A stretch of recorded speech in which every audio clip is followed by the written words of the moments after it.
First of all, it's a question that many people, even in Taiwan, might have. Is what role do these non-Pacific Island nations taking part in this forum have? Are they just observers?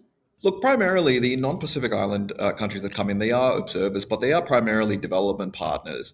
Now, the scale at which they are sort of considered as development partners is varied. You have the really big development partners that reach across the whole region and provide sort of regional support. You think of, well, Australia is a Pacific Island country, right? But you think of the United States, you think of China as well. And then you have other smaller countries external to the Pacific Islands region, which also provide support, which is necessary, but maybe targeted towards particular countries.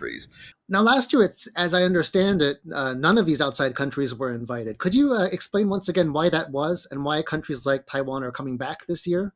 This was the decision of the host government at the time, Solomon Islands. At the time, was under the leadership of Prime Minister Manasseh Sogavare, and the desire of Pacific Island countries were noting that in the past few years, 5 to 10 years, there's been an increase of external middle power and major power engagement into the Pacific. The problem, of course, is that Pacific Island countries are relatively smaller than these external partners, so they don't necessarily have the capability to engage concurrently with all these development partners while also trying to meet among specific leaders themselves. So the idea and the thinking at the time was that no other external partner would come in, and that would allow the sort of breathing room.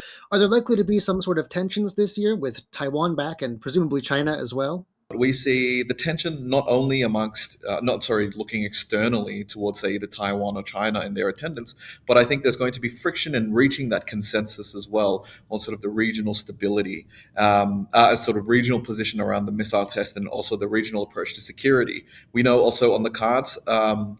Not formally on the agenda, but what has been discussed has been the region-wide security treaty that's being championed by Prime Minister Matthew Wale of Solomon Islands. So that could be another area as well, which needs to be agreed to. And a lot of these things, it's not necessarily an always going to be external influence causing these frustrations in reaching a consensus. But I think it speaks to the model in which the Pacific Islands Forum operates. It's very much a consensus-based model, and when you're trying to get consensus among 17 different parties together, it's always going to be a challenge. Now, you've just mentioned this debate over whether or not to condemn a recent Chinese missile test among these Pacific Island nations. And notably, some of the ones that blocked a condemnation were former, until recently, allies of Taiwan. Do you read anything into that? And what does it say about the direction the region may be heading? I wouldn't say that it's heading in a particular direction, but I think it reveals more the current state of play.